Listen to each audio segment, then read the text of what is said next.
Olá pessoal, vou falar um pouco sobre esse livro aqui, Inteligência Artificial, Sociedade, Economia e Estado, do Rony Weinsoff, do André Gutierrez, foi publicado pela editora Thomson Reuters, 2021. Vou falar sobre um capítulo do livro, que é o capítulo 17, Propriedade Intelectual e Inteligência Artificial, do Manuel Joaquim Pereira dos Santos. Destacar alguns trechos aí desse capítulo. Então, ele diz, dentro da propriedade intelectual, em primeiro lugar, existe um dogma, é o dogma da autoria humana, posto que os bens intelectuais de que se trata são tradicionalmente criações do homem e não descobertas do que já existe, de modo explícito na natureza ou implícito no campo do conhecimento. E a finalidade da proteção, que é promover a criatividade humana. Portanto, o pressuposto da criação intelectual é a existência de um originador, geralmente, mas nem sempre, uma pessoa física, a quem a lei confere a tutela legal.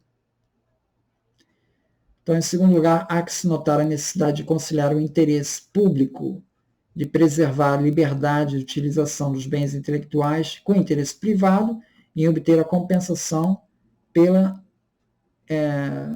contributo criativo. Né? Em terceiro lugar, a exigência de restringir esse direito de exclusividade à existência de uma efetiva contribuição à sociedade e uma duração de tempo que seja proporcional a isso. E ainda prevê determinadas exceções, determinados usos livres, como forma de conciliar os interesses públicos com os privados. O disposto no artigo 6º da Lei 9279 de 96 prevê que o direito de exclusividade assegurado pela patente é conferido ao autor de invenção de modelo de utilidade que atenda às condições estabelecidas na lei. Embora a patente possa ser requerida também pelos herdeiros ou sucessores, estabelece o parágrafo 4º do mesmo dispositivo legal que o inventor será nomeado e qualificado, o que significa ser pressuposto da autoria de uma invenção do modelo de utilidade existir um ato criativo, que é atribuído a uma ou mais pessoas físicas. O Manuel Joaquim, então, distingue entre o que ele chama de Computer Assisted Invention, as invenções que são criadas assistidas por computador, que você usa um computador, por exemplo, para fazer invenção, e as Computer Generated Inventions, são as invenções que são criadas pelo computador, sem intervenção humana. É nesse segundo caso é que está a maior problemática.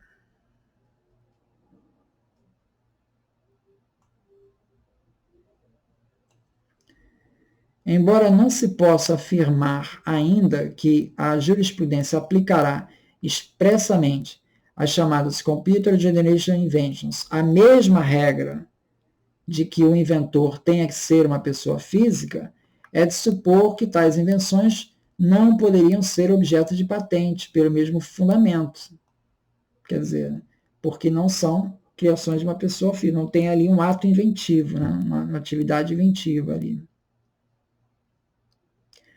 Tal qual o direito de autor, tem prevalecido o conceito de que somente indivíduos podem conceber a invenção, porque esse ato inventivo só pode ser realizado por pessoas físicas.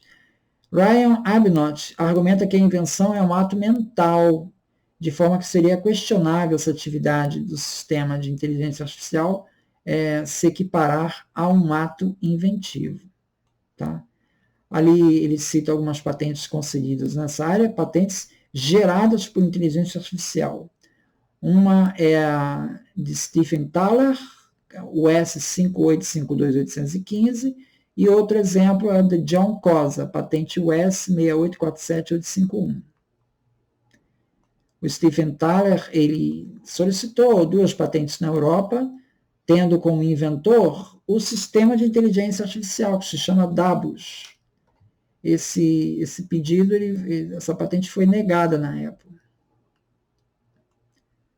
Na High Court of Justice do Reino Unido, ele considerou que, como o Dabus não era uma pessoa natural, ele não poderia ser considerado inventor para os propósitos de um depósito de patente. E aí rejeitou.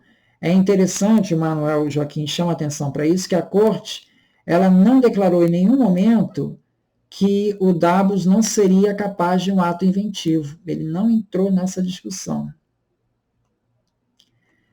Então, segundo Manuel Joaquim, né, a dificuldade de se atribuir essa autoria a um sistema de inteligência artificial decorre apenas de um dogma, de que a autoria da invenção tem que ser atribuída a uma pessoa física.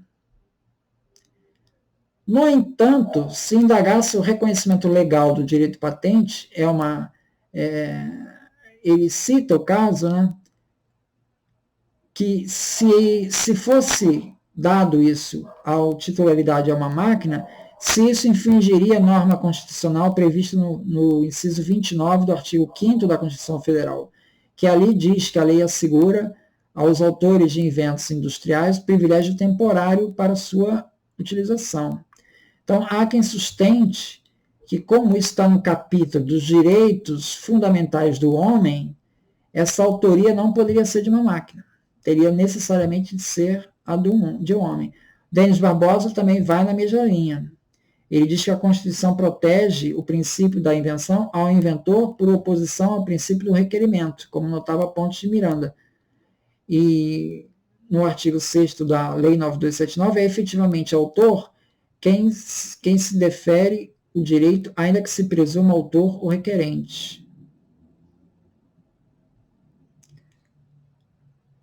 O Manuel Joaquim Pereira dos Santos, ele, por outro lado, ele observa que há algumas questões aí na lei, né, onde há direitos que não são de uma pessoa física, né, mas são próprios de pessoas jurídicas, como é o caso do direito de propriedade de marcas, o direito ao nome comercial e o direito de outros signos distintivos.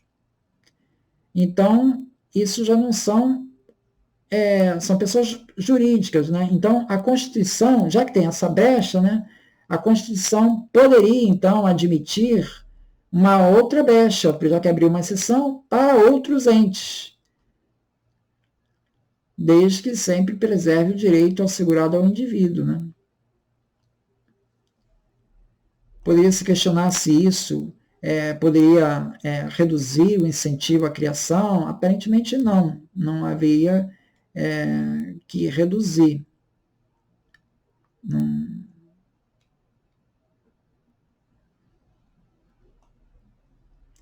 Outra questão é quando a lei, no artigo 10, ela não considera como invenção nem modelo de utilidade os métodos matemáticos e programas de computador.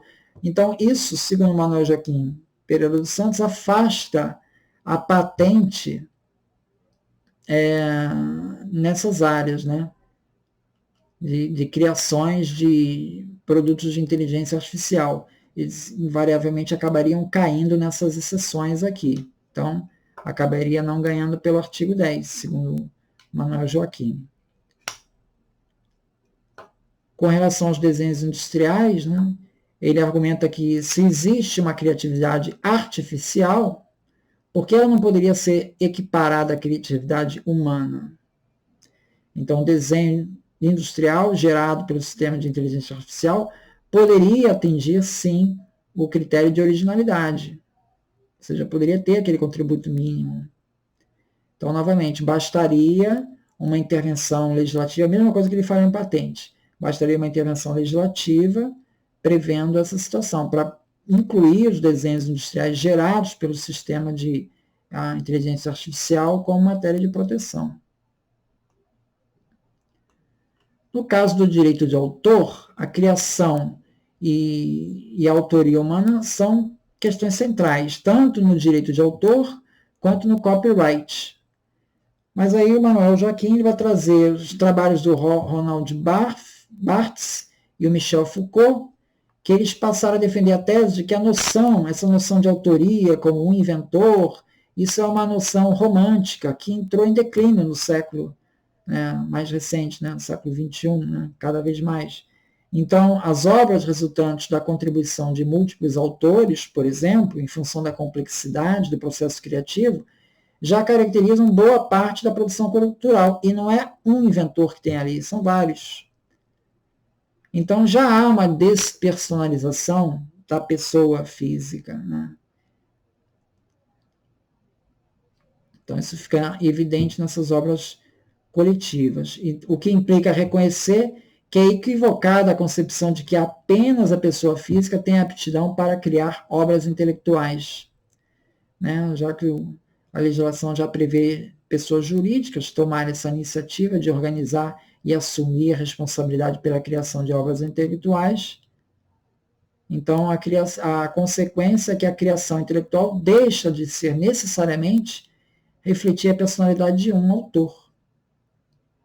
O fato é que pode haver obra intelectual sem que haja uma pessoa física, identificável, tal como ocorre com as obras coletivas.